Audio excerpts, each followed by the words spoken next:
Hey guys, this is Leigh with Still Raven Farms. Today, I'm not gonna lie to you, I just want to chat.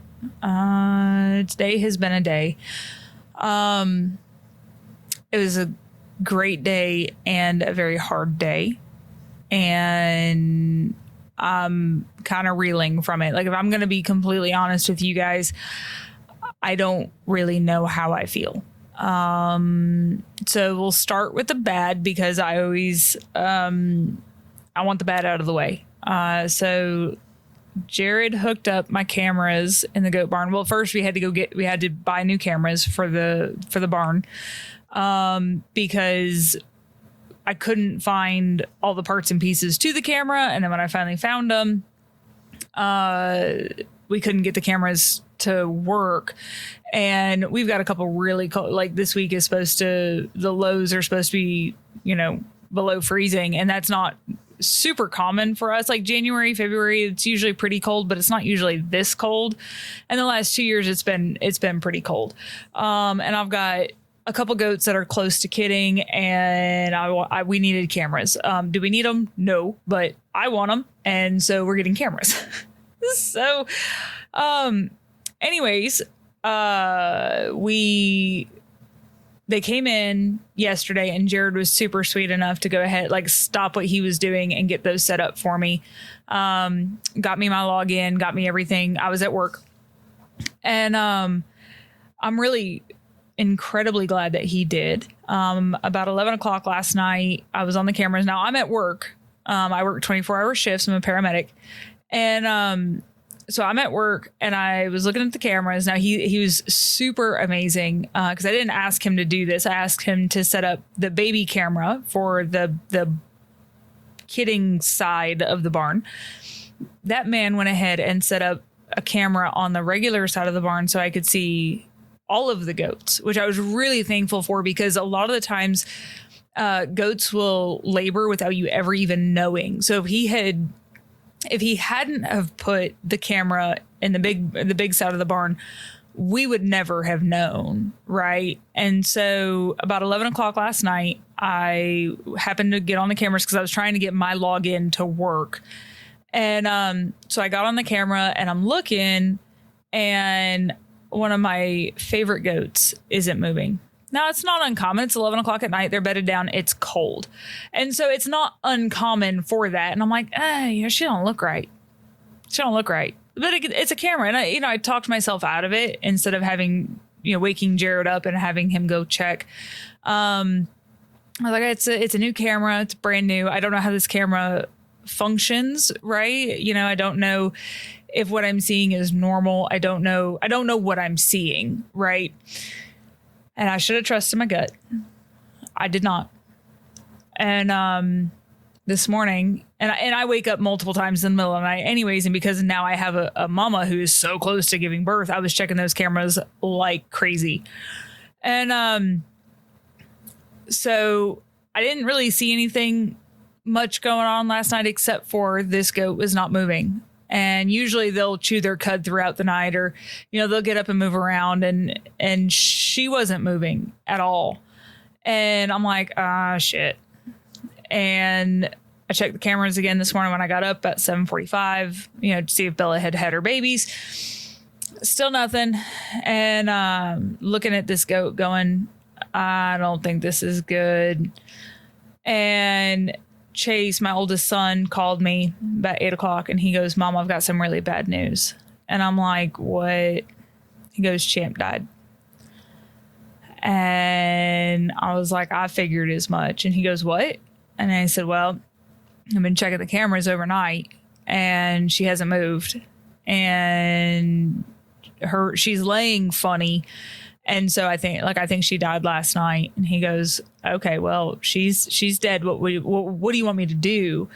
And, I told him, I was like, go ahead and, start digging a hole. I'll be home in an hour. Right. 2 hours at that point. He's like, all right. And I hate that he's in that position of having to dig the hole. That's not something that I want my child to be doing, but the flip side is that at 15 years old, my son knows exactly how death happens. He understands the process. And I am all about preparing my kids for life. And while I will always be mama bear and I will always be there to protect them, I also have to step back and let them become men and help guide them through that process. And Jared, guide through the process and, that whole thing. But damn, that's hard. That's hard. I made sure that he was okay. I've talked to him multiple times today, all of the things. And he's as okay as he can be. Right.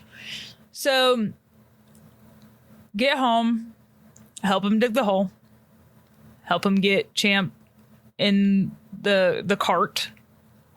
And then him and I get Champ in the ground, cover her. I plant over my goats that have died or animals that have died. I place tulip bulbs over their grave. And so we did that. And he's like, this sucks. And I'm like, yep. Because what do you say?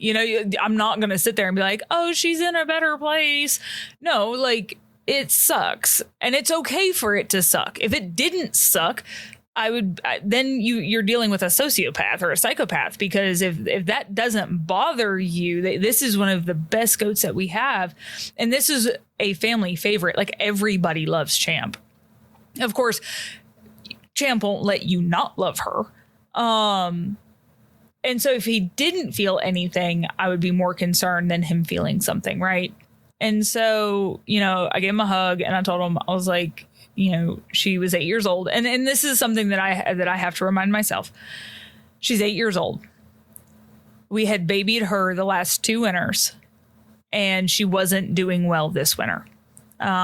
She was not the amount of hay that she was eating, she was not putting on enough weight. Her coat didn't look good. She looked like an old animal. If you look at old dogs specifically, the older they get, their coat gets a little bit more oily and greasy and it's not as shiny. And, all these things are noticeable as the animal gets older. Well, goats are really no different. Their fur doesn't get greasy, but it starts getting very dry. It starts getting very wiry. It changes and they change. And I just know, and she wasn't keeping weight on her no matter how much I fed her. Her fecals were coming back negative, so she didn't have worms. It was just, she was dying. And looking back on it now, I can see that she was dying. And so that was really hard. And because she was hands down my favorite goat. Super sweet, super loving. And her legacy lives on with Stella and Tilly, because they're staying on this farm. We made this decision before, any of this happened. I brought Stella into this world. Stella will stay here until she dies. And then Tilly, Champ took such good care of Matilda and loved her so much more than she did with Stella. And Tilly is absolutely gorgeous. And we're like, that's the goat that we want to keep. That. She looks gorgeous. She looks just like Champ. That's what we want. And so Champ's legacy will live on, not only in our memory, but also in our herd. She's still here. And, it's very hard because she was my favorite goat. I love Bella. I love Bella for different reasons. And Bella is actually one of my favorite goats for different reasons. But Champ was so easy. Champ was the one that, always made us laugh. She was the one that always wanted snuggles and pets and all of the things. And it's going to be really hard to go out into the yard and her not be there anymore. And it sucks. But I firmly believe that when your animals die, they send you your next ones.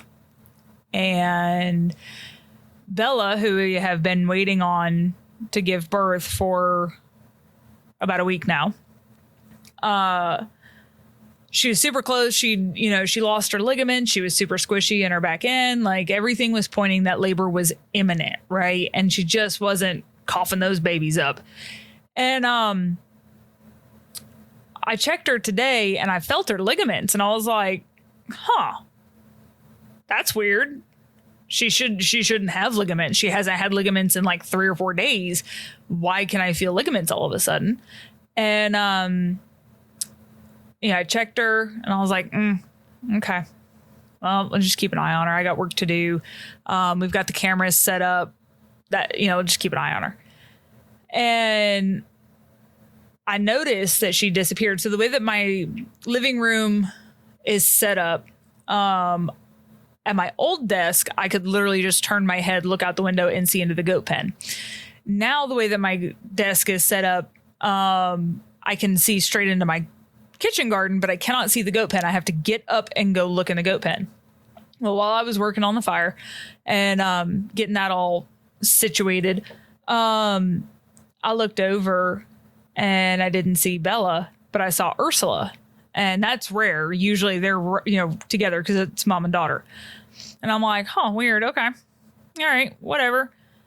And something told me to check the camera. And so I checked the camera and Bella was laying in the big barn on the big side of the barn. And I was like, you've got to be fucking shitting me. Really?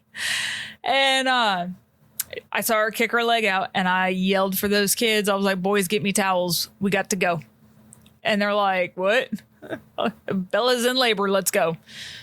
And so we all haul ass down to the barn, start locking, shutting the doors. Because when we let them out in the morning, we only open the bottom gates. So I have each door has a top and a bottom.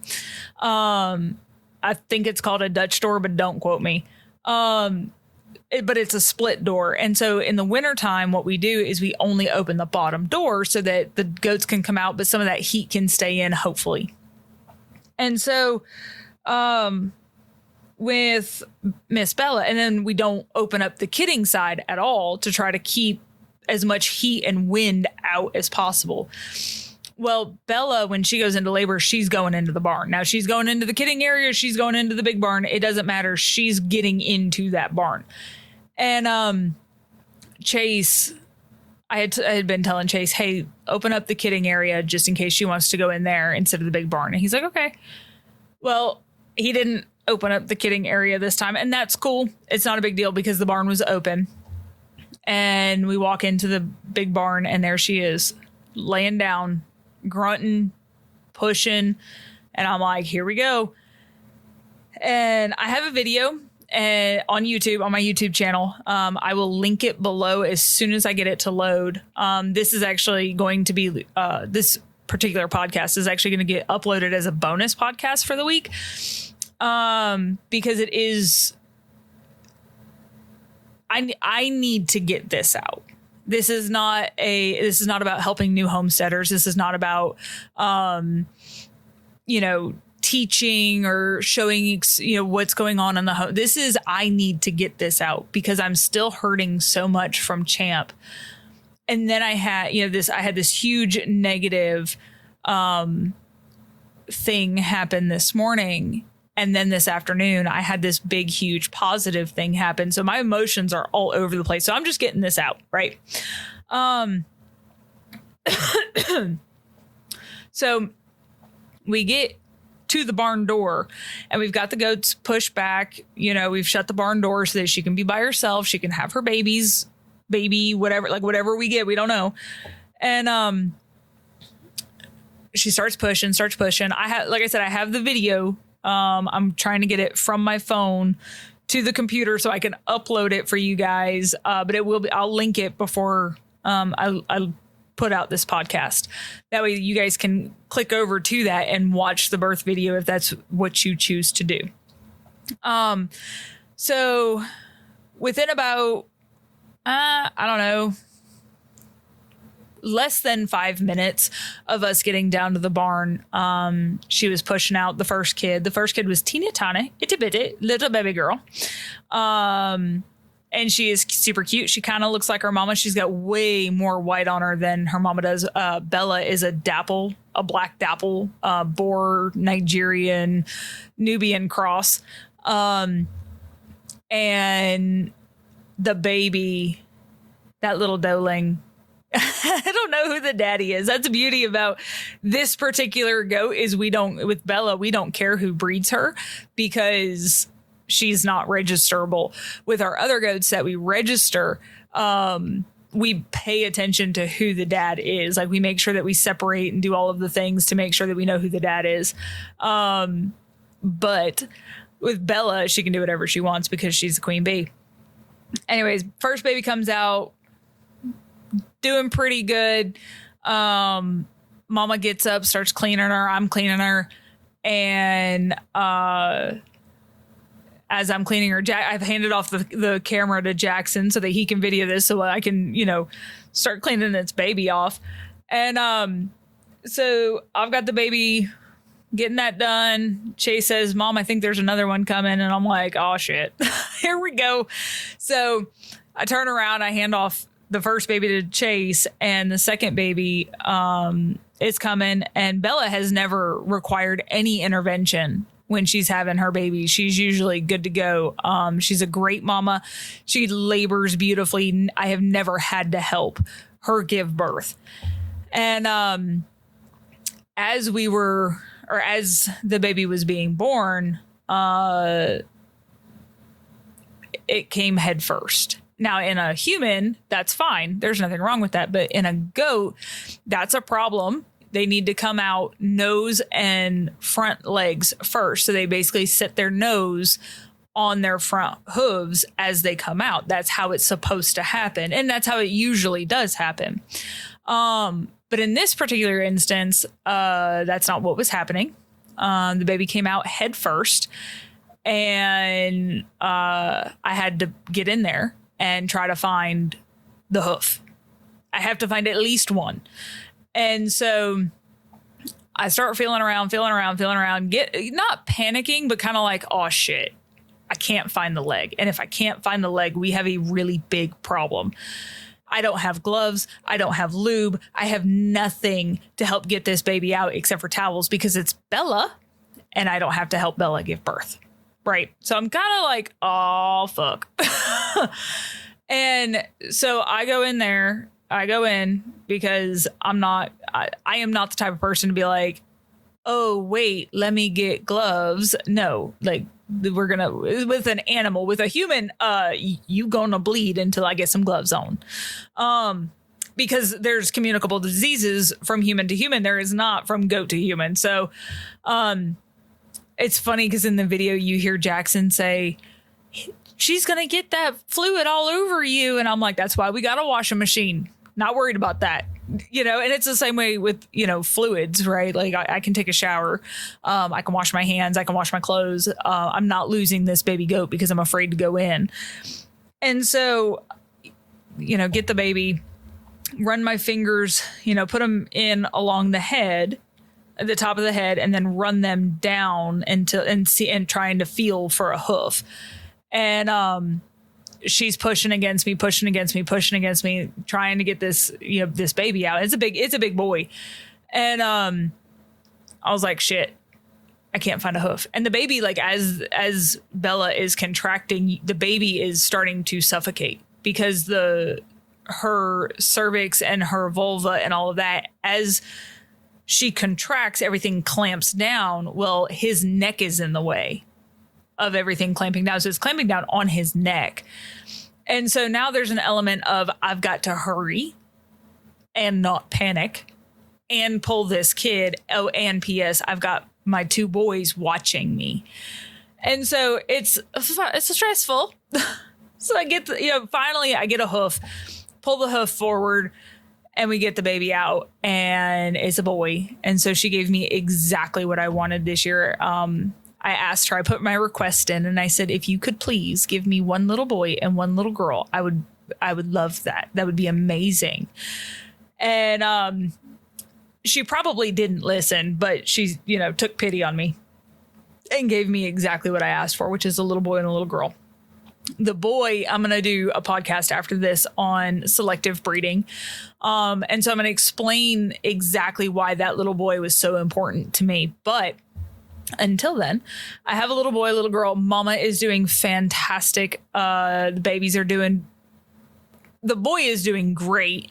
The little girl, which was the firstborn, she's tiny. She's half the size of the boy, which is pretty normal, especially with Bella. Her boy babies are usually massive and her girl babies are usually pretty teeny tiny. Bella is a teeny tiny goat. Like her, I'm 5'8". I have a 32-inch inseam on, you know, that's the length of my inseam, right? My leg. I guess it's 30, 31, 32, whatever. She comes up mid-thigh on me. Her horns come up mid-thigh on me. Her legs are no shit like 8 inches long. She is a teeny tiny little goat. And she's a champ, man. She is on it. And I am so grateful because here in about 2 weeks, we will start kid sharing with her. And she produces the best tasting milk I have ever had in my life. And so I'm really excited about this. And of course, if she's not making enough, which I highly doubt, I doubt this is going to be a problem. Her first season with us, she was clearing about a gallon of milk a day, just under a gallon of milk a day. So I have zero doubt that she's going to be able to handle nursing twins. But she's doing good. The babies are doing good. They've both nursed. They're getting their colostrum. The girl is not doing as great. She's doing okay, but that little boy is feeding like a champ. He's good to go. I'm not worried about him. The girl is not as spunky, which could be her personality. It could be the firstborn syndrome. It could be that she's the smaller goat. But Bella has already, Bella's a very aggressive mama, and that if you are not nursing when she feels you need to nurse, she will claw, like she'll dig at the baby to get the baby to stand up, but she will then turn around and move her body in position to the baby. So if the baby will not move to nurse, Bella will move to get that baby to nurse. So we've got the cameras going. I don't know if you can hear it or not, but my iPad's over here just ba-ding, ba-ding, ba-ding, ba-ding, ba-ding, because it's set to, like, if there's any noise, any movement, I've got to adjust the settings. But if it sees or hears anything, it starts yelling at me, and it's been ba-dinging all, couple hours now. But it, like I said, it's been a hard day. It's been an emotionally draining day. Like, I had to go out and get more bedding because I'm down to one or two bags of bedding, and I just had a mama give birth, which means I need to be putting a lot of bedding into the small side to keep those babies warm. And I didn't want to run out, so I went ahead and I went out and got that. And Jackson was like, "Mom, what's for dinner?" I was like, "I don't know, buddy." And he's like, "Can we get pizza?" And I'm like, "That's a great friggin' idea," because my brain is shot, and I probably shouldn't be doing these podcasts, but like I said, it's sitting on me, and because it's sitting on me, I need to talk about it. I need to get it out because I had my favorite goat die today, and then she turned around and sent me 2 beautiful babies. So it's very emotionally taxing today, and that's okay. That's okay. I'm okay. If anybody's wondering, I'm fine. I'm going to try to wrap this up while the dogs are not barking. The babies are squealing. Sorry, I checked while the dogs were starting to bark. Went ahead and checked the camera. The only one that's not okay in this whole thing would be Tilly. She just lost her mama. Now Tilly is full grown. She doesn't nurse on mom. She doesn't need mom. But she misses her mama, and she's yelling about it right now. And it's heartbreaking because not only am I sad that Champ is gone, my favorite goat is gone, but now I'm also sad for Tilly, who lost her mama. And Tilly has to figure out her place in the herd now by herself. And that's going to be difficult for her. And so there's a lot of feelings and junk going on in my head right now. And so I figured the best way to be productive today, besides helping birth goats, is to run a podcast. So as usual, if you like this, hit the subscribe button, like it, share it, do all of the things with it. And I will talk to you guys later.